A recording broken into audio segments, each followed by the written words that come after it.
Hi every one. അപ്പോൾ ഇന്ന് നമ്മൾ പുതിയൊരു സെഷനുമായിട്ടാണ് വന്നിരിക്കുന്നത്. മറ്റൊന്നുമല്ല, റിപ്പീറ്റഡ് പ്രീവിയസ് ഇയർ ക്വസ്റ്റ്യൻ പേപ്പേഴ്സിൻ്റെ ഡിസ്കഷനാണ്.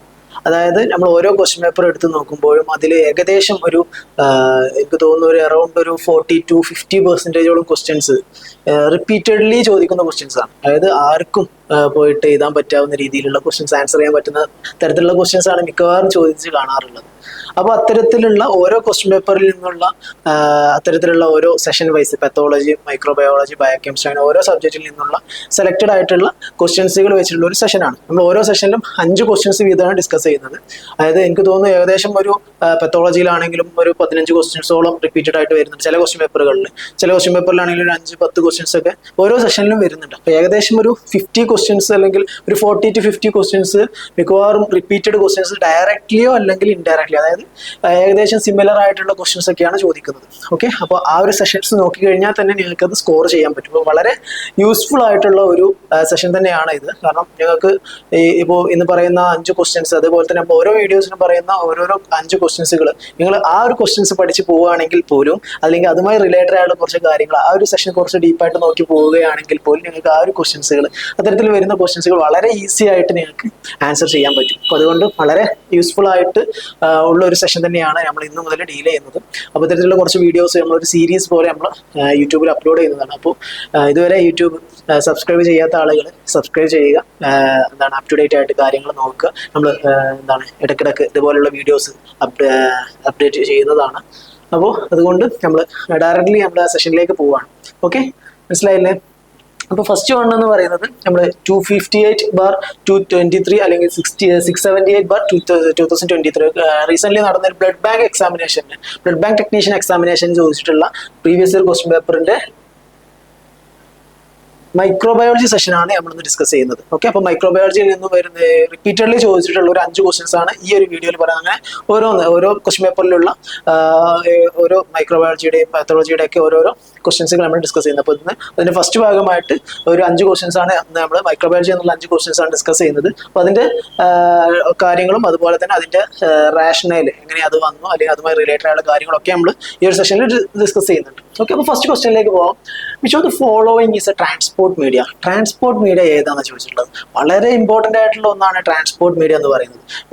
പലപ്പോഴും പല ക്വസ്റ്റ്യൻ പേപ്പറുകളിലും മീഡിയ ഭാഗത്ത് നിന്ന് ചോദിക്കുന്ന ഒന്നെന്ന് പറയുന്നത് ട്രാൻസ്പോർട്ട് മീഡിയ, അതേപോലെ തന്നെ എൻറിച്ച്ഡ് മീഡിയ, അതേപോലെ സെലക്റ്റീവ് മീഡിയ, അങ്ങനെയുള്ള കാര്യങ്ങളൊക്കെയാണ് മിക്കവാറും ചോദിച്ച് കാണാറുള്ളത്. അതിൽ തന്നെ ട്രാൻസ്പോർട്ട് മീഡിയ മിക്കവാറും എല്ലാ ക്വസ്റ്റ്യൻ പേപ്പറിലും കാണാറുണ്ട്. ഏതെങ്കിലും ഒരു ഓർഗാനിസത്തിന്റെ എന്താണ് ട്രാൻസ്പോർട്ട് മീഡിയ ഓഫ് ഗോണോകോക്കി അല്ലെങ്കിൽ transport media of Vibrio cholerae, അങ്ങനെ ഓരോ ട്രാൻസ്പോർട്ട് മീഡിയ ഓഫ് സ്ട്രെപ്റ്റോകോക്കസ്, അങ്ങനെ ഓരോ ഓർഗാനിസത്തിന്റെ ട്രാൻസ്പോർട്ട് മീഡിയ ഏതാണെന്ന് ചോദിക്കാറുണ്ട്. അല്ലെങ്കിൽ ഇതുപോലെ which of the following is transport media അങ്ങനെ ചോദിച്ചേക്കാം. അപ്പോൾ ട്രാൻസ്പോർട്ട് മീഡിയ എന്ന് പറയുന്നത് വളരെ ഇമ്പോർട്ടൻ്റ് ആയിട്ടുള്ള ഒരു സെഷൻ തന്നെയാണ്. ഓക്കെ, അപ്പോൾ ട്രാൻസ്പോർട്ട് മീഡിയ എന്ന് പറഞ്ഞു കഴിഞ്ഞാൽ എന്താണെന്നൊക്കെ നമ്മൾ തിയറി പാർട്ടിൽ പഠിച്ചിട്ടുണ്ട്. അപ്പോൾ ഫസ്റ്റ് ഓഫ് ഓൾ എനിക്ക് പറയാനുള്ളത്, നമ്മൾ ഈ ഒരു ക്വസ്റ്റ്യൻ ആൻസർ ഡിസ്കഷൻ എന്ന് പറയുന്നത് തിയറി പഠിച്ചു വന്ന ആളുകൾക്കുള്ള ഒരു ഭാഗമാണ്. അപ്പോൾ അതുകൊണ്ട് നിങ്ങൾ തിയറി പാർട്ട് വളരെ നല്ല രീതിയിൽ വൃത്തിയായിട്ട് പഠിച്ചതിന് ശേഷം ഇത്തരത്തിലുള്ള സെഷൻസുകൾ കാണുക. കാരണം നമ്മൾ എന്നാൽ മാത്രമേ നമുക്ക് കൂടുതലായിട്ട് പറയാൻ പറ്റുള്ളൂ. കാരണം ഒരു ഫുൾ കാര്യങ്ങൾ നമ്മൾ ഇതിൽ ഉൾക്കൊള്ളിക്കാൻ വേണ്ടി പറ്റില്ല. കാരണം ഒരു മീഡിയ എന്ന് പറയുന്നത് ഒരു വാസ്റ്റ് ആയിട്ടുള്ള ഒരു ടോപ്പിക്കാണ്. അപ്പോൾ അതുകൊണ്ട് നമുക്ക് എല്ലാ കാര്യങ്ങളും ഇവിടെ നമുക്ക് പറയാൻ പറ്റില്ല. അപ്പോൾ അതുകൊണ്ട് നിങ്ങൾ എന്ത് ചെയ്യാം, തിയറി പാർട്ട് വളരെയധികം മനസ്സിലാക്കിയ ശേഷം ഇത്തരത്തിലുള്ള ക്വസ്റ്റ്യൻ ആൻസർ ഡിസ്കഷനിലേക്ക് വരിക. ഓക്കെ, അപ്പോൾ ട്രാൻസ്പോർട്ട് മീഡിയ എന്ന് പറഞ്ഞാൽ കോമൺലി നമ്മൾ എന്തിനാണ് യൂസ് ചെയ്യുന്നത്? ഒരു എന്താ പറയുക, അതിൻ്റെ പ്രിസർവേഷൻ അല്ലെങ്കിൽ അതിൻ്റെ ആ ഒരു വയബിലിറ്റി മെയിൻറ്റെയിൻ ചെയ്യാൻ വേണ്ടിയിട്ട്. അവിടെ എന്താണ് മൾട്ടിപ്ലിക്കേഷൻ നടക്കുന്നില്ല, പക്ഷെ എന്നിരുന്നാൽ പോലും അതിൻ്റെ ആ ഒരു വയബിലിറ്റി മെയിൻറ്റെയിൻ ചെയ്യാൻ വേണ്ടിയിട്ട് യൂസ് ചെയ്യുന്ന ടൈപ്പ് ഓഫ് മീഡിയ ആണ് ട്രാൻസ്പോർട്ട് മീഡിയ എന്ന് പറയുന്നത്. ഓക്കെ, അപ്പോൾ അതായത് നമ്മളിപ്പോൾ എന്തെങ്കിലും ഡിലേ വരികയാണെന്നുണ്ടെങ്കിൽ, ഇപ്പോൾ ഒരു സാമ്പിൾ കളക്ഷൻ ടു ഒരു ലാബ് പ്രോസസ്സിംഗ് ഏരിയ തമ്മിൽ നല്ല ഡിഫറൻസ് വരികയാണെന്നുണ്ടെങ്കിൽ, നമ്മൾ ഇവിടെ നിന്ന് അവിടെ ട്രാൻസ്പോർട്ട് ചെയ്യുമ്പോഴേക്കും അവിടെ എന്താണ് അതിൻ്റെ ഓർഗാനിസം മൾട്ടിപ്ലൈ ചെയ്യാൻ പാടില്ല, പക്ഷെ എന്താണ് അവിടെയുള്ള ഓർഗാനിസംസ് ചത്തുപോകാനും പാടില്ല. അപ്പോൾ അതുകൊണ്ട് അതിനെ മെയിൻറ്റെയിൻ ചെയ്യാൻ വേണ്ടിയിട്ട് യൂസ് ചെയ്യുന്ന ടൈപ്പ് ഓഫ് മീഡിയ ആണ് ട്രാൻസ്പോർട്ട് മീഡിയ എന്ന് പറയുന്നത്. ഓക്കെ, മനസ്സിലായില്ല? അപ്പോൾ ഒരുപാട് ട്രാൻസ്പോർട്ട് മീഡിയ വരുന്നുണ്ട്. അപ്പോൾ ഇവിടെ നമുക്ക് ഓപ്ഷനിലേക്ക് നോക്കുമ്പോൾ option A Robertson cook meat broths RCM എന്ന് പറയുന്നു. Option B Stuart's media, option C MacConkey media, option D blood agar. നമുക്ക് ഈസി ആയിട്ട് പറയാൻ പറ്റും ഇവിടെ നിന്നാണ് ഓപ്ഷൻ ബി സ്റ്റുവാർട്ട്സ് മീഡിയ ആണത് ഇവിടുത്തെ ട്രാൻസ്പോർട്ട് മീഡിയ എന്ന് പറയുന്നത്. ഓക്കെ, ഹമി സ്റ്റുവാർട്ട്സ് മീഡിയ ഒക്കെയാണ് പറയുന്നത്. ഗോണോകോക്കയ്ക്ക് യൂസ് ചെയ്യുന്ന ഒരു മീഡിയ ആണ് സ്റ്റുവാർട്ട്സ് മീഡിയ എന്ന് പറയുന്നത്. അപ്പോൾ നമുക്ക് കുറച്ച് കോമൺലി യൂസ് ചെയ്യുന്ന കുറച്ച് ട്രാൻസ്പോർട്ട് മീഡിയയുടെ എക്സാമ്പിളുകൾ ഇത് വെച്ച് നോക്കാം. ഈ ഒരു 2 ടേബിളായിട്ട് കൊടുത്തിട്ടുണ്ട്. അപ്പോൾ ഇതിൽ കുറച്ച് നമ്മൾ കോമൺലി യൂസ് ചെയ്യുന്നതും കുറച്ച് റയർ ആയിട്ട് യൂസ് ചെയ്യുന്ന അല്ലെങ്കിൽ കുറച്ച് സ്പെഷ്യൽ ആയിട്ടുള്ള ട്രാൻസ്പോർട്ട് മീഡിയ കൂടി ഉൾക്കൊള്ളിച്ചിട്ടുണ്ട്. അപ്പോൾ നിങ്ങളിതിൽ അറിഞ്ഞിരിക്കേണ്ട കുറച്ച് കാര്യങ്ങൾ പ്രത്യേകം പറഞ്ഞു തരാം. ഫസ്റ്റ് വൺ എന്ന് പറയുന്നത് ആൽക്കലൈൻ പെപ്റ്റോൺ വാട്ടർ ആണ്. ആൽക്കലൈൻ പെപ്റ്റോൺ വാട്ടർ നമ്മൾ മെയിൻലി യൂസ് ചെയ്യും for Vibrio cholera. And next one is Amies charcoal transport medium mainly used for the gonocoque, Neisseria gonorrhea, and thioglycolate both is mainly used for the anaerobic microorganisms. Anaerobic microorganisms ആണ് thioglycolate both use ചെയ്യുന്നത്. അതേപോലെ തന്നെ Stuart's transport media mainly using for the transportation of the swabs for fastidious organisms like നമ്മളുടെ Neisseria പോലെയുള്ള ഓർഗാനിസത്തിന്റെ ട്രാൻസ്പോർട്ടേഷന് വേണ്ടിയിട്ടാണ് സ്റ്റുവർട്ട്സ് transport media use ചെയ്യുന്നത്. പിന്നെ anaerobic transport media ഉണ്ട് യൂസ് ചെയ്യുന്നത് അനേറോബിക് ഓർഗാനിസത്തിന് വേണ്ടിയിട്ട്. ബഫേർഡ് ഗ്ലിസറോൾ മീഡിയ യൂസ് ചെയ്യുന്നുണ്ട്. Buffered glycerol saline media use ചെയ്യുന്നത് mainly faeces sample, Salmonella, E coli അത്തരത്തിലുള്ള ഷിഗല്ല അത്തരത്തിലുള്ള ഓർഗാനിസത്തിന് വേണ്ടിയിട്ടാണത് buffered glycerol transport media use ചെയ്യുന്നത്. അതേപോലെ തന്നെ കാരിബ്ലെയർ മീഡിയ വളരെ ഇമ്പോർട്ടൻ്റ് ആയിട്ടുള്ളതാണ്. കാരിബ്ലെയർ മീഡിയ യൂസ് ചെയ്യുന്നത് വിബ്രിയോ കോളറിക്ക് യൂസ് ചെയ്യാം, Vibrio parahaemolyticus, Salmonella species, Shigella, E coli 157H7 വേണ്ടി നമുക്ക് യൂസ് ചെയ്യാൻ പറ്റുന്നതാണ്. ഇതൊക്കെ മെയിൻലി അപ്പോൾ നമ്മൾ ഡയറിയാർജനിക് ആയിട്ടുള്ള അതായത് നമ്മുടെ സ്റ്റൂൾ സാമ്പിളിന്റെ ട്രാൻസ്പോർട്ടേഷൻ ആണ് മെയിൻലി കാരിബ്ലെയർ മീഡിയ യൂസ് ചെയ്യുന്നത്. ഓക്കെ, അപ്പോൾ വിബ്രിയോ കോളറ, ഷിഗല്ല, സാൽമണൽ ഇതിനൊക്കെ എന്താണ് നമുക്ക് കാരിബ്ലെയർ മീഡിയ യൂസ് ചെയ്യാവുന്നതാണ്. ഓക്കെ, കാരിബ്ലെയർ മീഡിയ പലപ്പോഴും ചോദിച്ചു കാണാറുണ്ട്.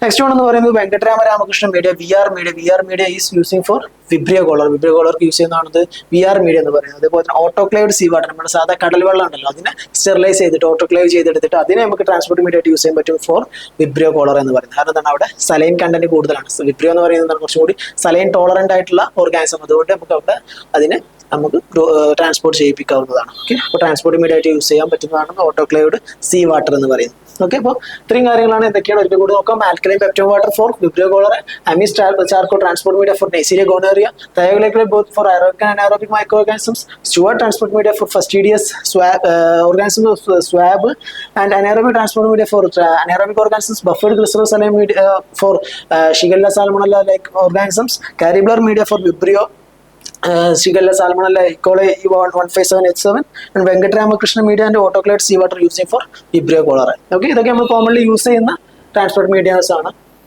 പിന്നെ അടുത്തെന്ന് പറയുന്നത് M4, M5, M6 transport media എന്ന് പറയുന്നത്. M4 അല്ലെങ്കിൽ M5 M6 ആയിട്ടുള്ള ട്രാൻസ്പോർട്ട് മീഡിയ അത് മെയിൻലി നമ്മൾ വൈറൽ സ്പീഷീസിന് വേണ്ടിയിട്ടാണ് യൂസ് ചെയ്യുന്നത്. Commonly used for the transport and preservation of clinical specimens containing viruses including respiratory viruses like influenza, SARS-CoV-2, COVID-19, അതേപോലെ തന്നെ ഇൻഫ്ലുവൻസ പോലെയുള്ള വൈറൽ ഓർഗാനിസത്തിനെ ട്രാൻസ്പോർട്ട് ചെയ്യാൻ വേണ്ടിയിട്ടാണ് എന്ത് M4 ട്രാൻസ്പോർട്ട് മീഡിയ അല്ലെങ്കിൽ M5 ട്രാൻസ്പോർട്ട് മീഡിയ അല്ലെങ്കിൽ M6 ട്രാൻസ്പോർട്ട് മീഡിയ നമ്മൾ use ചെയ്യുന്നത്. ഓക്കെ, നെക്സ്റ്റ് വൺ എന്ന് പറയുന്നത് യൂണിവേഴ്സൽ ട്രാൻസ്പോർട്ട് മീഡിയ ഉണ്ട്. യൂണിവേഴ്സൽ ട്രാൻസ്പോർട്ട് മീഡിയ നമ്മൾ എന്താണ് നമുക്ക് വൈറസിനെയോ ബാക്ടീരിയനെയോ ഒക്കെ ട്രാൻസ്പോർട്ട് ചെയ്യാൻ വേണ്ടി അത് ഒരുവിധം എല്ലാ ഓർഗാനിസത്തിനും പറ്റുന്ന തരത്തിലുള്ള ഒരു ട്രാൻസ്പോർട്ട് മീഡിയ എന്താ യൂണിവേഴ്സൽ ട്രാൻസ്പോർട്ട് മീഡിയ എന്ന് പറയുന്നത്. ഓക്കെ, അവർ സ്പെഷ്യലൈസ്ഡ് ആയിട്ടുള്ളതല്ലേ നമുക്ക് പല ഓർഗാനിസംസിന് ട്രാൻസ്പോർട്ട് ചെയ്യാൻ വേണ്ടിയിട്ട് പറ്റുന്നതാണ് യൂണിവേഴ്സൽ ട്രാൻസ്പോർട്ട് മീഡിയ എന്ന് പറയുന്നത്. പിന്നെ 5 to 10% formalin solutions for the intestine പാരസൈറ്റ്സിന്റെ ട്രാൻസ്പോർട്ട് മീഡിയ യൂസ് ചെയ്യുന്നുണ്ട്.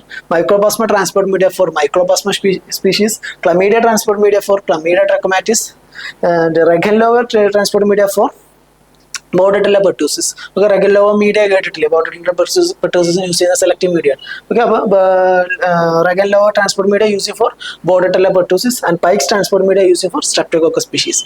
ഓക്കെ, അപ്പോൾ ഇത്രയും കാര്യങ്ങൾ നിങ്ങൾ മിനിമം അറിഞ്ഞിരിക്കുക. ഇതിൽ നിങ്ങൾ നിർബന്ധമായിട്ട് പഠിച്ചിരിക്കുന്നത് alkaline peptone water, Amies transport media, thioglycolate both, Stuart's, buffered glycerol saline, Cary Blair, Venkataraman, autoclaved sea water, Pike's media. ഇത്രയും മിനിമം നിങ്ങൾ അറിഞ്ഞിരിക്കണം. ഇതൊക്കെ സാധാരണഗതിയിൽ ചോദിക്കാറുള്ളതാണ്. മറ്റതും പറ്റുന്നുണ്ടെങ്കിൽ പഠിച്ചു വെക്കുക. ഓക്കെ, അപ്പോൾ ട്രാൻസ്പോർട്ട് മീഡിയയെ കുറിച്ചുള്ള ഒരു ഐഡിയ കിട്ടിയല്ലോ. അപ്പോൾ നമ്മൾ ഇത്തരത്തിലുള്ള ടാബിളാക്കിയിട്ട് കൊടുത്തിട്ടുണ്ട്. ഈ ടാബിൾ നോക്കി കഴിഞ്ഞാൽ തന്നെ നിങ്ങൾക്ക് ഒരുവിധം എല്ലാ ട്രാൻസ്പോർട്ട് മീഡിയയെ കുറിച്ചിട്ടും ഒരു ഐഡിയ കിട്ടുന്നതാണ്. ഓക്കെ, മനസ്സിലായല്ലോ. നെക്സ്റ്റ് ക്വസ്റ്റ്യൻ എന്ന് പറയുന്നത് The special staining technique used for demonstrate the wilting granules. Wilting granules use ചെയ്യുന്ന സ്പെഷ്യൽ സ്റ്റെയിൻ ഏതാണ്? നമ്മൾ സ്റ്റെയിനിങ് പാർട്ടിൽ നമ്മൾ ഗ്രാം സ്റ്റെയിൻ പഠിച്ചിട്ടുണ്ട്, ആസിഡ് ഫാസ്റ്റ് സ്റ്റെയിനിങ് പഠിച്ചിട്ടുണ്ട്, പിന്നെ ക്യാപ്സ്യൂൾ സ്റ്റെയിനിങ് പഠിച്ചിട്ടുണ്ട്, മറ്റുള്ള ഒരുപാട് സ്പെഷ്യൽ സ്റ്റെയിനിങ്സ് പഠിച്ചിട്ടുണ്ട്. അതിൽ ഇമ്പോർട്ടൻ്റ് ആയിട്ടുള്ളതാണ് വോളിറ്റിംഗ് ഗ്രാനുൾ സ്റ്റെയിനിങ്, വോളിറ്റിംഗ് ഗ്രാനുൾ സ്റ്റെയിനിങ്, അതേപോലെ തന്നെ സ്പോർ സ്റ്റെയിനിങ്, എൻഡോസ്പോർ സ്റ്റെയിനിങ്, പിന്നെ അതേപോലെ ഫ്ലജല്ല സ്റ്റെയിനിങ്, സ്പൈറോക്കി സ്റ്റെയിനിങ്, അങ്ങനെയുള്ള ഒരുപാട് സ്റ്റെയിനിങ്, സ്പെഷ്യൽ സ്റ്റെയിനിങ്ങുകൾ വരുന്നുണ്ട്. അപ്പോൾ അറ്റ്ലീസ്റ്റ് അതിൻ്റെയൊക്കെ പേരുകളെങ്കിലും അറ്റ്ലീസ്റ്റ് ഓർത്തിരിക്കുക. അതിൻ്റെയൊക്കെ പ്രൊസീജിയർ, അതിൻ്റെ കണ്ടന്റ് കാര്യങ്ങളൊന്നും വേണമെന്നില്ല. അതിൻ്റെ അതിൻ്റെ പേരുകളെങ്കിലും, ഓരോ സ്റ്റെയിനിങ് ടെക്നിക്കിൻ്റെ പേരുകളെങ്കിലും അറ്റ്ലീസ്റ്റ് അറിഞ്ഞിരിക്കുക. ആ രീതിയിലാണ് PSC ക്വസ്റ്റ്യൻസുകൾ ചോദിച്ച് കാണാറുള്ളൂ. അപ്പോൾ എന്ത് ചെയ്യാം, ഫസ്റ്റ് നമുക്ക് ഓപ്ഷൻസിലേക്ക് നോക്കാം. Option A Gram stain, option B Albert stain, option C Leishman stain, option D Ziehl Neelsen stain. നമുക്ക് ഇവിടെ നോക്കിയാൽ തന്നെ മനസ്സിലാവും എന്താണ് ആൽബർട്ട് സ്റ്റെയിൻ ആണ് വെൾട്ടിംഗ് ഗ്രാനുൾസിന് വേണ്ടിയിട്ട് നമ്മൾ യൂസ് ചെയ്യുന്ന സ്പെഷ്യൽ സ്റ്റെയിൻ എന്ന് പറയുന്നത്. ഓക്കെ, അപ്പോൾ Albert stain is mainly or commonly using for the demonstration of volutin granules. Okay, പക്ഷെ വെൾട്ടിംഗ് ഗ്രാനുൾസിന്റെ കേസിൽ നമുക്ക് എന്താണ് ആൽബർട്ട് സ്റ്റെയിൻ മാത്രമല്ല പിന്നെയും ഒരുപാട് സ്റ്റെയിൻസ് നമ്മൾ യൂസ് ചെയ്യുന്നുണ്ട്. ഓക്കെ, അപ്പോൾ അതുപോലെ തന്നെ ഇത്തരത്തിലുള്ള സ്പെഷ്യൽ സ്റ്റെയിനിങ് പഠിക്കുമ്പോൾ നമുക്ക് വോൾട്ടിംഗ് ഗ്രാനുൾസ് മാത്രം നോക്കിയാൽ പോരാ, മറ്റുള്ള സ്പോർ സ്റ്റെയിനിങ്ങും വോൾട്ടിംഗ് ഗ്രാനുൾ സ്റ്റെയിനിങ്ങും മറ്റുള്ള ഫ്ലജല്ല സ്റ്റെയിനിങ്ങുകളുടെ കാര്യങ്ങളൊക്കെ നമ്മൾ പഠിക്കേണ്ടതായിട്ടുണ്ട്. ഓക്കെ, അപ്പോൾ നമുക്ക് നോക്കാം എന്തൊക്കെയാണ് നോക്കണം എന്നുള്ളത്. ഫസ്റ്റ് വൺ എന്ന് പറയുന്നത് വോൾട്ടിംഗ് ഗ്രാനുൾസിന്. വോൾട്ടിംഗ് ഗ്രാനുൾസിന് സ്റ്റെയിനിങ് കോമൺലി യൂസ് ചെയ്യുന്നത് ആൽബർട്ട് സ്റ്റെയിനിങ് യൂസ് ചെയ്യാം, നെയ്സേഴ്സ് മെത്തേഡ് യൂസ് ചെയ്യാം, ലോഫേസ് മെത്തിലിംബ്രോ സ്റ്റെയിൻ യൂസ് ചെയ്യാം, പോണ്ടേസ് സ്റ്റെയിനിങ് യൂസ് ചെയ്യാം. ഓക്കെ, അപ്പോൾ ഏതൊക്കെയാണ് ആൽബർട്ട്സ്, നെയ്സേഴ്സ്, ലോഫേസ് മെത്തിലിംബ്രോ, പോണ്ടേസ് സ്റ്റെയിൻ. ഓക്കെ, അതിൽ ആൽബർട്ട്സും നെയ്സേഴ്സും പോണ്ടേസ് സ്റ്റെയിനും നിർബന്ധമായിട്ട് അറിഞ്ഞിരിക്കണം. ലോഫേസ് മെത്തിലിംബ്രോ നമ്മൾ അത്ര കോമൺലി യൂസ് ചെയ്യുന്നില്ല, പക്ഷെ എന്നിരുന്നാലും യൂസ് ചെയ്യാവുന്നതാണ്. ഓക്കെ, അപ്പോൾ ഏതൊക്കെയാണ് Albert's, Neisser's, Loeffler's and Ponder's staining ആണെന്ത് വോൾട്ടിംഗ് ഗ്രാനുൾസിന് യൂസ് ചെയ്യുന്നത്. സ്പോർ സ്റ്റെയിനിങ്ങിന് യൂസ് ചെയ്യുന്നത് Dorner's method, Schaeffer Fulton method, acid fast stain for spores. Okay, അപ്പോൾ ഏതൊക്കെയാണ് Schaeffer Fulton, Dorner's method, acid fast staining for sports. പിന്നെ ഒരുപാട് സ്റ്റെയിനിങ് മെത്തേഡ്സുകളുണ്ട്. എല്ലാം കൂടി പഠിച്ചു കഴിഞ്ഞാൽ കൺഫ്യൂഷൻ ആവുമെന്ന് വെച്ചിട്ട് കുറച്ച് പേരുകൾ മാത്രമേ പറഞ്ഞിട്ടുള്ളൂ, കോമൺലി യൂസ് ചെയ്യുന്ന കാര്യങ്ങൾ മാത്രമേ പറയുന്നുള്ളൂ. ഓക്കെ, അപ്പോൾ സ്പോറിന് വേണ്ടിയിട്ട് ഏതൊക്കെയാണ് ഷാഫ്രൺ ഫുൾട്ടൺ, മാലക്കേറ്റ് ഗ്രീൻ ആണ് അവിടെ എന്താണ് നമ്മൾ മെയിൻ സ്റ്റെയിൻ ആയിട്ട് യൂസ് ചെയ്യുന്നത്. അതേപോലെ തന്നെ ഡോണേഴ്സ് മെത്തേഡ് ഉണ്ട്, acid fast stain for spores ഉണ്ട്. ഓക്കെ, അപ്പോൾ സ്പോറിൽ നമ്മൾ ആസിഡ് ഫാസ്റ്റ് സ്റ്റെയിനിങ്ങും നമുക്ക് എന്താണ് സ്പോർട്സ് യൂസ്, അവിടെ നമ്മൾ ഡീക്ലറൈസേഷൻ ഏജന്റ് കോൺസെൻട്രേഷൻ ഒക്കെ മാറ്റുന്നുണ്ട്, ചെറിയ മോഡിഫിക്കേഷൻസ് വരുത്തുന്നുണ്ട്. അപ്പോൾ എനിവേ അവിടെ നമ്മൾ ആസിഡ് ഫാസ്റ്റ് സ്റ്റെയിനിങ് എന്ന് പറയാം, acid fast staining for sports എന്ന് പറയാം. ഓക്കെ, അപ്പോൾ എന്താണ് സ്പോറിന്റെ 3 മെത്തേഡിന്റെ പേര് കിട്ടിയല്ലോ. നെക്സ്റ്റ് വൺ എന്ന് പറയുന്നത് ഫ്ലജല്ലയാണ്. ഫ്ലജല്ലയ്ക്ക് മെയിനായിട്ട് യൂസ് ചെയ്യുന്നത് ലൈഫ്സൺ സ്റ്റെയിൻ യൂസ് ചെയ്യാം, ഗ്രേ മെത്തേഡ് യൂസ് ചെയ്യാം, സിൽവർ ഇംപ്രിഗ്നേഷൻ മെത്തേഡ് യൂസ് ചെയ്യാം. ഓക്കെ, സിൽവർ ഇംപ്രിഗ്നേഷൻ മെത്തേഡ് എന്ന് പറഞ്ഞു കഴിഞ്ഞാൽ എന്താണ് ഈ ഫ്ലജല്ല എന്ന് പറയുന്നത് എന്താണ് ഒരു തിന്നായിട്ടുള്ള ഒരു സ്ട്രക്ചറാണ്. അപ്പോൾ അതിനെ ഒന്നുകൂടി നമുക്ക് വിസിബിൾ ആക്കാൻ വേണ്ടിയിട്ട്, നമുക്ക് മൈക്രോസ്കോപ്പ് ത്രൂ വിസിബിൾ ആക്കാൻ വേണ്ടിയിട്ട് നമ്മൾ എന്ത് ചെയ്യുന്നു, അതിലേക്ക് ആ ഫ്ലജല്ലയിലേക്ക് എന്ത് ചെയ്യുന്നു, സിൽവർ അയൺസിന് എന്ത് ചെയ്യുന്നു ഇംപ്രിഗ്നേറ്റ് ചെയ്യുക. അതിലേക്ക് എന്ത് ചെയ്യുന്നു, അതിനെ ഇംപ്രിഗ്നേറ്റ് ചെയ്തിട്ട് അതിനെ നമുക്ക് ഒന്നുകൂടി വിസിബിൾ ആക്കാൻ വേണ്ടിയിട്ടാണ് സിൽവർ ഇംപ്രിഗ്നേഷൻ ടെക്നിക്സുകൾ യൂസ് ചെയ്യുന്നത്. ഓക്കെ, ഇപ്പോൾ ഫ്ലജല്ലയ്ക്ക് യൂസ് ചെയ്യുന്ന മെയിൻ 3 മെത്തേഡ് എന്ന് പറയുന്നത് Leifson method, Gray method, silver impregnation method. സ്പൈറോക്കീസിന് വേണ്ടിയിട്ട് യൂസ് ചെയ്യുന്നത് Fontana staining, Levaditi staining, silver impregnation method. Okay, അപ്പോൾ ഈ ഇത്തരത്തിലുള്ള ഈ പറഞ്ഞിരിക്കുന്ന സ്റ്റെയിൻസ് ഒക്കെ എന്താണ് തിൻ ആൻഡ് ഡെലിക്കേറ്റ് ആയിട്ടുള്ള സ്പീഷീസിനാണ് നമ്മൾ മെയിൻലി യൂസ് ചെയ്യുന്നത്. കാരണം ഈ സ്പൈറോക്കീസ് ആണെങ്കിലും ഫ്ലജല്ല ആണെങ്കിലും ഒക്കെ എന്താണ് അവിടെ വളരെ തിന്നായിട്ടുള്ള ഒരു സ്ട്രക്ചറാണ്. അപ്പോൾ അതിനെ നമുക്ക് വിസിബിൾ ആക്കാൻ വേണ്ടിയിട്ട് നമ്മളവിടെ എന്തെങ്കിലും സിൽവർ പാർട്ടിക്കിൾസ്, അത്തരത്തിലുള്ള മെറ്റാലിക് പാർട്ടിക്കിൾസ് ഇംപ്രിഗ്നേറ്റ് ചെയ്തിട്ടാണ് നമ്മൾ വിസിബിൾ ആക്കുന്നത്. അപ്പോൾ ഈ സ്റ്റെയിൻസ് ഒക്കെ ഏകദേശം നമുക്ക് എന്താണ് ഫ്ലജല്ലയ്ക്കും സ്പൈറോക്കീസിനും നമുക്ക് ഏകദേശം യൂസ് ചെയ്യാൻ പറ്റുന്നത് തന്നെയാണ്. ഓക്കെ, അപ്പോൾ ഫ്ലജല്ല ഒരു സ്പൈറോക്കീസിന് യൂസ് ചെയ്യുന്നതാണെങ്കിൽ Leifson stain, Gray method, silver impregnation method. സ്പൈറോക്കീസിന് കോമൺലി യൂസ് ചെയ്യുന്ന Levaditi method, silver impregnation, Fontana staining. Okay, Fontana staining നമ്മൾ ഫ്ലജല്ലയുടെ കേസും ചില സമയങ്ങളിൽ യൂസ് ചെയ്യാറുണ്ട്. ഓക്കെ, അപ്പോൾ ഇതെല്ലാം അങ്ങോട്ടും ഇങ്ങോട്ടും നമുക്ക് എന്താണ് വൈസ് വേഴ്സ ആയിട്ട് ചില സമയങ്ങളിൽ യൂസ് ചെയ്യാറുണ്ട്. അപ്പോൾ അറ്റ്ലീസ്റ്റ് ഈ പേരുകളെങ്കിലും അറിഞ്ഞിരിക്കാം. ഓക്കെ, അപ്പോൾ ഏറ്റവും ഇമ്പോർട്ടൻ്റ് ആയിട്ട് ചോദിക്കുക വോൾട്ടിംഗ് ഗ്രാനുൾസും സ്പോറാണ് സാധാരണഗതിയിൽ ചോദിച്ച് കാണാറുള്ളത്. ഓക്കെ, അപ്പോൾ വോൾട്ടിംഗ് ഗ്രാനുൾസിന്റെ സ്റ്റെയിനിന്റെ പേരുകളും സ്പോർസിന്റെ സ്റ്റെയിനിന്റെ പേരുകളും ഫ്ലജല്ല, സ്പൈറോക്കീസ് ഇതൊക്കെ എല്ലാം കിട്ടിയല്ലോ. ഓക്കെ, അപ്പോൾ ഇത്രയും സ്പെഷ്യൽ സ്റ്റെയിൻസുകളെ അറ്റ്ലീസ്റ്റ് അറിഞ്ഞിരിക്കുക.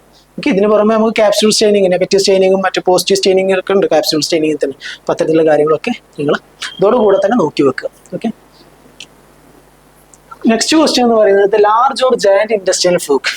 Large or giant intestinal fluke എന്ന് അറിയപ്പെടുന്നത് ആരാന്ന് ചോദിച്ചിട്ടുള്ളത്. Option A Fasciolopsis buski, option B Gastrodiscoides hominis, option C Fasciola hepatica, option D Clonorchis sinensis. എപ്പോഴും പാരസൈറ്റോളജി പഠിക്കുമ്പോൾ അതിന്റെ ഓരോ പാരസൈറ്റ്സിനും ഓരോരോ കോമൺ നെയിംസ് ഉണ്ട്, ഓരോ പേരിലാണ് അറിയപ്പെടുന്നത്. അതുപോലെ തന്നെ which is the largest protozoa, which is the largest helminth, which is the largest cestode, which is the smallest trematode, അങ്ങനെയുള്ള കാര്യങ്ങളൊക്കെ നിങ്ങൾ അറിഞ്ഞിരിക്കണം. ഓക്കെ, അത് ഏറ്റവും നല്ലതെന്ന് വെച്ചാൽ നിങ്ങൾ പാരസൈറ്റോളജി പഠിച്ചു കഴിഞ്ഞ ശേഷം അപ്പോൾ ഒരു ഐഡിയ കിട്ടുമല്ലോ. അപ്പോൾ എന്ത് ചെയ്യുന്നു, ഒരു പേപ്പറിലേക്ക് ഏതാണ് ലാർജസ്റ്റ്, ഏതാണ് സ്മോളസ്റ്റ്, അല്ലെങ്കിൽ ഓരോ ഗ്രൂപ്പിലെ ലാർജസ്റ്റ് പ്രോട്ടോസോവ ഏതാണ്, സ്മോളസ്റ്റ് പ്രോട്ടോസോവ ഏതാണ്, സ്മോളസ്റ്റ് സിസ്റ്റോഡ് ഏതാണ്, ലാർജസ്റ്റ് സിസ്റ്റോഡ് ഏതാണ്, അങ്ങനെ നിങ്ങൾ തന്നെ എന്ത് ചെയ്യുക എഴുതി വെക്കുന്നത് ഏറ്റവും നല്ലത്. അതുകൊണ്ട് ഞാൻ ഇവിടെ അങ്ങനെ കൂടുതൽ കാര്യങ്ങൾ പറഞ്ഞിട്ടില്ല. അപ്പോൾ അത് നിങ്ങൾ തന്നെ സ്വയം കണ്ടെത്തി എഴുതുന്നതാണ് ഏറ്റവും നല്ലത്. അതുകൊണ്ട് നിങ്ങൾക്ക് കൂടുതൽ ഓർമ്മ ഉണ്ടാവും. ഓക്കെ, ഞാൻ പറഞ്ഞ മനസ്സിലായില്ല. അപ്പോൾ അത് നിങ്ങൾ എഴുതി വെക്കുന്നത് വളരെയധികം ഉപകാരപ്പെടും. അത് പലപ്പോഴും ചോദിച്ച് കാണാറുണ്ട്.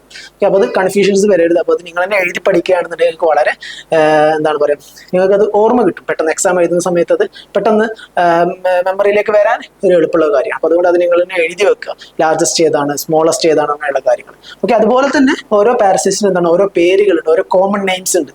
ഫിഷ് ടേപ്പ് വേം, ഡോഗ് ടേപ്പ് വേം, കാറ്റ് എന്താണ് ആംഡ് ടേപ്പ് വേം, അങ്ങനെയുള്ള ഓരോ പേരുകളുണ്ടല്ലോ.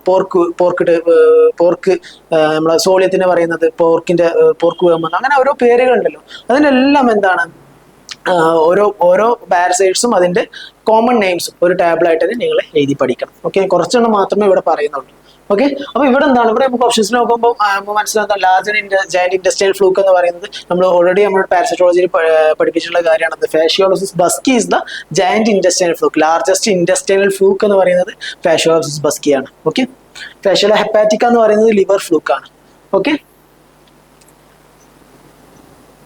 അപ്പോൾ ഇത് ഓരോ പാരസൈറ്റ്സും അതിന്റെ കോമൺ നെയിമാണ് ഇവിടെ കൊടുത്തിട്ടുള്ളത്. കുറച്ചെണ്ണം മാത്രമേ ഇവിടെ കൊടുത്തിട്ടുള്ളൂ, ബാക്കിയുള്ളത് നിങ്ങൾ തന്നെ എഴുതി പഠിക്കണം. ഓക്കെ, അത് ഇമ്പോർട്ടന്റ് ആയിട്ടുള്ളൊരു കാര്യമാണ്. അപ്പോൾ കുറച്ചെണ്ണം മാത്രം ഇവിടെ കൊടുത്തിട്ടുണ്ട്. ഷിസ്റ്റോസോമ ജപ്പോണിക്കത്തിന് പറയുന്ന പേരാണ് ഓറിയന്റൽ ബ്ലഡ് ഫ്ലൂക്ക് എന്ന് പറയുന്നത്. ഷിസ്റ്റോസോമ മാൻസോണിക്ക് പറയുന്നത് മാൻസോൺസ് ബ്ലഡ് ഫ്ലൂക്ക് എന്ന് പറയാം. ഷിസ്റ്റോസോമ ഹെമറ്റോബിയത്തിന് പറയുന്നത് വെസിക്കൽ ബ്ലഡ് ഫ്ലൂക്ക് എന്ന് പറയാം.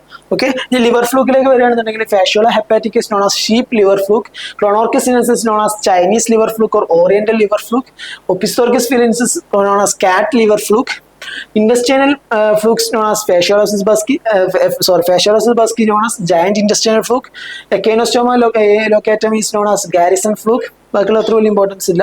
പിന്നെ ലങ് പെർമനന്റ് ഫ്ലൂക്സിൽ പെട്ടാണ് പാരഗോണിസ് വെസ്റ്റർമാൻ, അതിനെ പറയുന്ന പേരാണ് ഓറിയന്റൽ ലങ് ഫ്ലൂക്ക് എന്ന് പറയുന്നത്. ഓക്കെ, അപ്പോൾ ഏതൊക്കെയാണ് സിസ്റ്റോസോമയുടെ 3 എണ്ണത്തിന് നമ്മൾ ഒരു പേരുകൾ പറഞ്ഞു. ലിവർ ഫ്ലൂക്കിൽ വിട്ടുള്ള Fasciola hepatica is known as sheep liver fluke, Clonorchis sinensis is known as Chinese liver fluke or oriental liver fluke, Fasciolopsis buski is known as giant industrial fluke, Paragonimus westermani is known as oriental lung fluke. Okay, അപ്പോൾ ഇത്രയും കാര്യങ്ങൾ നിങ്ങൾ minimum അറിഞ്ഞിരിക്കണം. അതുപോലെ തന്നെ Diphyllobothrium latum is known as fish broad tapeworm or Russian broad tapeworm. Okay, fish tape വേം എന്നാണ് നമ്മൾ കോമൺലി അറിയപ്പെടുന്നത്, ഡൈഫിലോബോത്തിയം ലാറ്റം. ഓക്കെ, എന്തുകൊണ്ടാണ് ഫിഷ് ടേപ്പ് വേം എന്ന് അറിയുന്നതൊക്കെ നമ്മൾ തിയറി പാർട്ടിൽ പറഞ്ഞത്. എന്താണ് അതിന്റെ ഹോസ്റ്റ് എന്ന് പറയുന്നതിൽ എന്താണ് ഫിഷ് വരുന്നുണ്ട്. ഓക്കെ, അപ്പോൾ ഫിഷ് ടേപ്പ് വേം എന്ന് പറയുന്നത് ഡൈഫിലോബോത്തിയം ലാറ്റം ആണ്. നെക്സ്റ്റ് വൺ എന്ന് പറയുന്നത് സൈക്ലോഫെലിഡയിൽ പെട്ടിട്ടുള്ള Taenia solium is known as pork or armed tapeworm, Taenia saginata is known as beef or unarmed tapeworm, Hymenolepis nana is known as dwarf tapeworm, ചെറുതായതുകൊണ്ടാണ് dwarf tapeworm എന്ന് പറയുന്നത്. Hymenolepis diminuta is known as rat tapeworm, Dipylidium caninum is known as dog tapeworm, അതുപോലെ Echinococcus granulosus known as hydatid worm or dog tapeworm എന്ന് പറയുന്നുണ്ട്. എക്കൈനോകോക്കസ് ഗ്രാനുലോസിനെയും എന്താണ് dog tapeworm എന്ന് പറയുന്നുണ്ട്. Okay, അപ്പോൾ എന്താ ചെയ്യുക, എക്കൈനോകോക്കസ് ഗ്രാനുലോസിസ് ആണ് നമ്മൾ കോമൺലി ഡോഗ് ടേപ്പ് വേം എന്ന് അറിയപ്പെടുന്നത്. അതുപോലെ തന്നെ ഡൈപ്പിലിഡം കാനിനത്തിനെയും എന്താണ് ഡോഗ് ടേപ്പ് വേം എന്ന് പറയപ്പെടുന്നുണ്ട്. ഓക്കെ, മനസ്സിലായല്ലോ. അപ്പൊ ഇത്രയും കാര്യങ്ങൾ കോമൺ നെയിം നിങ്ങൾ മിനിമം അറിഞ്ഞിരിക്കണം. ഓക്കെ, ഇതിൽ ഞാൻ ആവശ്യമുള്ള കാര്യങ്ങൾ മാത്രമേ പറഞ്ഞിട്ടുള്ളൂ. അപ്പൊ അതെങ്കിലും അറ്റ്ലീസ്റ്റ് നിങ്ങൾ അറിഞ്ഞിരിക്കണം. ഓക്കെ, മനസ്സിലായല്ലോ. അതുപോലെ തന്നെ പലപ്പോഴും ക്വസ്റ്റ്യൻസ് ചോദിച്ച് കാണാറുണ്ട്. അടുത്തൊരു ക്വസ്റ്റ്യൻ എന്ന് പറയുന്നത് example of anaerobic culture media. Anaerobic culture മീഡിയത്തിന്റെ എക്സാമ്പിൾ ഏതാണെന്ന് ചോദിച്ചിട്ടുള്ളത്. Okay, options A selenite growth, option B nutrient growth, option C tetrathionate growth, option D thioglycolate growth. ഇവിടെ എന്താണ് option D is the right answer. Thioglycolate growth is the right answer. Anaerobic culture methods ഉണ്ട്, അതായത് culture media മാത്രമല്ല ഒരുപാട് culture മെത്തേഡ്സുകളുണ്ട്. Gas pack, McIntosh Fildes jar, candle jar, അങ്ങനെയുള്ള ഒരുപാട് മെത്തേഡ്സുകൾ നമ്മൾ പഠിച്ചിട്ടില്ല. അനോക്സമേറ്റ്, അങ്ങനെ ഒരുപാട് കൾച്ചർ മെത്തേഡ്സ് ഉണ്ട്. അപ്പോൾ അത് വളരെയധികം ഇമ്പോർട്ടൻ്റ് ആണ്. അതിൻ്റെ ഓരോന്നിൻ്റെയും ഫീച്ചേഴ്സുകൾ അതിൽ പലപ്പോഴും ചോദിക്കാറുള്ളതാണ്. ഇൻഡിക്കേറ്റർ ആയിട്ട് ഏതാണ് യൂസ് ചെയ്യുന്നത്? നമ്മൾ നോർമലി മെത്തിലീൻ ബ്ലൂ ആണ് യൂസ് ചെയ്യുന്നത്. ഓക്കെ, അതേപോലെ തന്നെ സ്യൂഡോമോണാസ് എയറോസിനാസ് നമ്മൾ ഒരു ബയോളജിക്കൽ ഇൻഡിക്കേറ്റർ ആയിട്ട് യൂസ് ചെയ്യുന്നുണ്ട്. അങ്ങനെ എന്താ പറയുക, അത്തരത്തിലുള്ള ഒരുപാട് ക്വസ്റ്റ്യൻസുകൾ ചോദിക്കാറുണ്ട്. ഓക്കെ, അപ്പൊ അത് മനസ്സിലാക്കി വെക്കുക. ഇവിടെ ചോദിച്ചിട്ടുള്ളത് എന്താണ്, താഴെ കൊടുത്തിരിക്കുന്നതിൽ ഏതാണ് അനൈറോബിക് കൾച്ചർ മീഡിയ എന്നാണ് ചോദിച്ചിട്ടുള്ളത്. അപ്പോൾ എപ്പോഴും അനൈറോബിക് കൾച്ചർ മീഡിയയിൽ എന്താണ് ഒരു റെഡ്യൂസിങ് ഏജന്റ് പ്രസന്റ് ആയിരിക്കും. കാരണം എന്താണ്, അവിടെ ഓക്സിജനെ ഇല്ലാണ്ടാക്കണം. അതിന് വേണ്ടിയിട്ട് എന്താണ് റെഡ്യൂസിങ് ഏജൻസ് പ്രസന്റ് ആയിരിക്കും. മെയിൻലി നമ്മൾ യൂസ് ചെയ്യുന്ന റെഡ്യൂസിങ് ഏജന്റ് എന്ന് പറയുന്നത് തയോഗ്ലൈക്കലേറ്റ് ആണ്. അപ്പോൾ അതുകൊണ്ട് തയോഗ്ലൈക്കലേറ്റ് ഗ്രോത്ത് എന്ന് പറയുന്നതാണ് ഇവിടുത്തെ അനൈറോബിക് കൾച്ചർ മീഡിയ എന്ന് പറയുന്നത്. അപ്പോൾ അതിന്റെ പ്രിൻസിപ്പിൾ ആണത്, റെഡ്യൂസിങ് ഏജന്റ് ആയിട്ട് തയോഗ്ലൈക്കലേറ്റ് ആക്ട് ചെയ്യുന്നുണ്ട്. ഓക്കെ, പിന്നെ മറ്റുള്ള ഒരുപാട് അനൈറോബിക് കൾച്ചർ മീഡിയ ഉണ്ട്. ഏതൊക്കെയാണ്? RCM, Robertson cooked meet growth. അതിലും എന്താണ് സിസ്റ്റീൻ, അതേപോലെ തയോഗ്ലൈക്കലേറ്റ് ഒക്കെ പോലുള്ള എന്താണ് റെഡ്യൂസിങ് ഏജൻസ് അതിന് പ്രസന്റ് ആണ്. ഓക്കെ, അപ്പോൾ RCM തയോഗ്ലൈക്കലേറ്റ് ഗ്രോത്ത് ആണ് നമ്മൾ മെയിൻലി യൂസ് ചെയ്യുന്ന അനൈറോബിക് കൾച്ചർ മീഡിയ എന്ന് പറയുന്നത്. ഓക്കെ, അപ്പോൾ ഇവിടെ കുറച്ച് എക്സാമ്പിൾസ് കൊടുത്തിട്ടുണ്ട്, അനേറോബിക് കൾച്ചർ മീഡിയയുടെ എക്സാമ്പിൾസ് കൊടുത്തിട്ട് ഏതൊക്കെ നോക്കാം. Robertson cooked meat both, thioglycol both, anaerobic blood agar, അതായത് ബ്ലഡ് അഗാറിനെ തന്നെ അനേറോബിക് ബ്ലഡ് അഗാർ നമ്മൾ എന്ത് ചെയ്യുന്നു, ബ്ലഡ് അഗാറിൽ ഇനോക്കുലേറ്റ് ചെയ്തതിനു ശേഷം അതിനെ അനേറോബിക്കലി ഇൻക്യുബേറ്റ് ചെയ്യുന്നതിന്, അനേറോബിക് കണ്ടീഷനിൽ ഇൻക്യുബേറ്റ് ചെയ്യുന്നതിനാണ് അനേറോബിക് ബ്ലഡ് അഗാർ എന്ന് പറയുന്നത്. So anaerobic blood agar use ചെയ്യാം. അതേപോലെ egg yolk agar, peptone yeast extract glucose broth PYG എന്ന് പറയും, Bacteroides bile esculin agar, laked kanamycin vancomycin blood agar, anaerobic phenylethyl alcohol agar, cycloserine cefoxitin fructose agar. Okay, അപ്പൊ ഇതിൽ at least നിങ്ങൾ ഈ RCM, thioglycol both, egg yolk agar, Bacteroides bile esculin agar, okay, ഇത്രയും കാര്യങ്ങൾ നിങ്ങൾ minimum anaerobic culture മീഡിയയിൽ അറിഞ്ഞിരിക്കണം. Okay, just അതിന്റെ പേരുകൾ മാത്രം അറിഞ്ഞാൽ തന്നെ മതി. ഓക്കെ, ആ രീതിയിലാണ് മിക്കവാറും ക്വസ്റ്റ്യൻസ് ചോദിക്കാറുള്ളത്. ഓക്കെ, അപ്പൊ മനസ്സിലായല്ലോ ഏതൊക്കെയാണ് അനേറോബിക് കൾച്ചർ മീഡിയ എന്ന് മനസ്സിലായല്ലോ. എന്തിനാണ് അനേറോബിക് കൾച്ചർ മീഡിയ യൂസ് ചെയ്യുന്നതെന്നൊക്കെ അറിയില്ലേ, എന്താണ് അനേറോബിക് ബാക്ടീരിയ എന്നുള്ളത്. അപ്പൊ അതൊന്നും പറയുന്നില്ല. അപ്പോൾ അനേറോബിക് കൾച്ചർ മീഡിയ വെച്ചിട്ടുള്ള ക്വസ്റ്റ്യൻസ് ഇമ്പോർട്ടന്റ് ആണ്. ഓക്കെ, അപ്പൊ ഇത്രയും കാര്യങ്ങൾ മനസ്സിലായിട്ടുണ്ടെന്ന് വിശ്വസിക്കുന്നു. നെക്സ്റ്റ് ക്വസ്റ്റ്യൻ എന്ന് പറയുന്നത് liquid paraffin can be sterilised by. പലപ്പോഴും ചോദിക്കുന്ന ഒരു ക്വസ്റ്റ്യൻ ആണ്, ലിക്വിഡ് പാരഫിൻ എന്ത് വഴി സ്റ്റെറിലൈസ് ചെയ്യാൻ പറ്റും, അതേപോലെ തന്നെ ഗ്ലൗ പൗഡർ ഏത് വഴി സ്റ്റെറിലൈസ് ചെയ്യാൻ പറ്റും, അങ്ങനെയുള്ള ക്വസ്റ്റ്യൻസുകൾ, അല്ലെങ്കിൽ ഓയിൽസ് സ്റ്റെറിലൈസ് ചെയ്യുന്നത് എങ്ങനെയാണെന്നുള്ളത്. അതായത് ഇവിടെ ചോദിച്ചാൽ liquid paraffin is sterilised by. അപ്പോൾ ഓപ്ഷൻസ് നോക്കാം, autoclave, hot air oven, filtration and inspissation. Option B is the right answer. Hot air oven is the right answer. എപ്പോഴും നമ്മൾ ഓരോ സ്റ്റെറിലൈസേഷനിൽ ഓരോ ഇൻസ്ട്രുമെന്റ്സ് പഠിക്കുമ്പോഴും അതിന്റെ യൂസസ്, അത് ഏത് മെറ്റീരിയൽസിന് വേണ്ടിയിട്ട് യൂസ് ചെയ്യുന്നു എന്നുള്ളത് കൂടെ അറിഞ്ഞിരിക്കണം. ഇപ്പോൾ ഓട്ടോക്ലേവ് ആണെങ്കിൽ ഓട്ടോക്ലേവ് എന്തിനൊക്കെ വേണ്ടിയിട്ട് യൂസ് ചെയ്യുന്നു. ഓക്കെ, ഓട്ടോക്ലേവ് മെയിൻലി നമ്മൾ എന്താണ്, ലിക്വിഡ് മീഡിയ, അതുപോലെ തന്നെ മെറ്റൽസ്, പെറ്റ് ഡിഷസ്, അങ്ങനെയുള്ള കാര്യങ്ങൾക്കൊക്കെയാണ് നമ്മൾ മെയിൻലി യൂസ് ചെയ്യുന്നത്. ഓട്ടോക്ലേവ് പ്ലാസ്റ്റിക്സ്, അങ്ങനെയുള്ള ഒരുപാട് കാര്യങ്ങൾക്കാണ് ഓട്ടോക്ലേവ് യൂസ് ചെയ്യുന്നത്. ഹോട്ട് എയർ ഓവൻ ആണെന്നുണ്ടെങ്കിൽ നമ്മൾ mainly surgical equipments, metal equipments, glass wares, അങ്ങനെയുള്ള കാര്യങ്ങൾക്ക്. അതിന് പുറമെ എന്താണ്, ഓയിൽ കണ്ടെയ്നിങ് ആയിട്ട് ഓയിൽസിനൊക്കെ, ഗ്ലിസറോള്, ലിക്വിഡ് പാരഫിൻസ്, ഫാറ്റ്, അത്തരത്തിലുള്ളതൊക്കെ സ്റ്റെറിലൈസ് ചെയ്യാൻ വേണ്ടിയിട്ട് ഹോട്ട് എയർ ഓവൻ യൂസ് ചെയ്യുന്നത്. അതുപോലെ തന്നെ ഗ്ലൗ പൗഡർ, അങ്ങനെയുള്ള ചില എന്താണ് മെറ്റീരിയൽസിനെയും എന്താണ് സ്റ്റെറിലൈസ് ചെയ്യാൻ വേണ്ടിയിട്ട് ഹോട്ട് എയർ ഓവൻ യൂസ് ചെയ്യുന്നുണ്ട്. ഓക്കെ, അപ്പോൾ ഓരോന്നിൻ്റെയും എന്തിനു വേണ്ടിയിട്ട് അത് യൂസ് ചെയ്യുന്നു എന്നുള്ള എല്ലാ മെത്തേഡ്സ്, ഇപ്പോൾ ഇൻസ്പിസേഷൻ ആണെന്നുണ്ടെങ്കിൽ എന്തുകൊണ്ട് ഇൻസ്പിസേഷൻ യൂസ് ചെയ്യുന്നു, അത് ഏതൊക്കെ മീഡിയക്കാണ് യൂസ് ചെയ്യുന്നത് എന്നുള്ളത്, അത്തരത്തിലുള്ള inspissation mainly using for LJ media. Okay, അപ്പോൾ അത്തരത്തിൽ ഓരോന്നിൻ്റെയും യൂസസ് നിങ്ങൾ നിർബന്ധമായിട്ട് അറിഞ്ഞിരിക്കണം. ഓക്കെ, ഇവിടെ അപ്പോൾ option B is the right answer. Hot air oven is the right answer. ഇത് പലപ്പോഴും ചോദിച്ച് കാണാറുള്ള ഒരു ക്വസ്റ്റ്യൻ ആണ്. അപ്പോൾ അതുകൊണ്ട് തന്നെ ഹോട്ട് എയർ ഓവന്റെ യൂസസ് ഏതൊക്കെ മെറ്റീരിയൽസിനാണ് യൂസ് ചെയ്യുന്നുള്ളത് ജസ്റ്റ് നോക്കാം. Mainly using for the glasswares like petri dishes, flask, pipettes, test tubes. Glassware petri dish, glass petri dish ആണ് യൂസ് ചെയ്യുന്നത്. Okay, mainly using for the ഗ്ലാസ്വെയർസിനാണ് എന്ത് ഹോട്ട് എയർ ഓവൻ യൂസ് ചെയ്യുന്നത്. Okay, കാരണം എന്താണ്, ഇവിടെ temperature ഓട്ടോക്ലേവിനെ സംബന്ധിച്ചിടത്തോളം ടെമ്പറേച്ചർ എന്ന് പറയുന്നത് കൂടുതലാണ്. 160°C എന്താണ് ഹോട്ട് എയർ ഓവനിൽ വരുന്നുണ്ട്. അപ്പോൾ അതുകൊണ്ട് നമ്മൾ പ്ലാസ്റ്റിക് മെറ്റീരിയൽസ് നമ്മൾ ഇവിടെ കൂടുതലായിട്ട് യൂസ് ചെയ്യുന്നില്ല. ഇവിടെ glassware materials like glass petri dish, flask, pipettes, test tubes ഒക്കെയാണ് ഇവിടെ മെയിൻലി സ്റ്റെറിലൈസ് ചെയ്യുന്നത്. അതേപോലെ തന്നെ powders like starch, zinc oxide, sulphadiazine, glove powder പോലെയുള്ള പൗഡേഴ്സിനെ നമ്മൾ സ്റ്റെറിലൈസ് ചെയ്യാൻ വേണ്ടിയിട്ട് ഹോട്ട് എയർ ഓവൻ യൂസ് ചെയ്യുന്നുണ്ട്.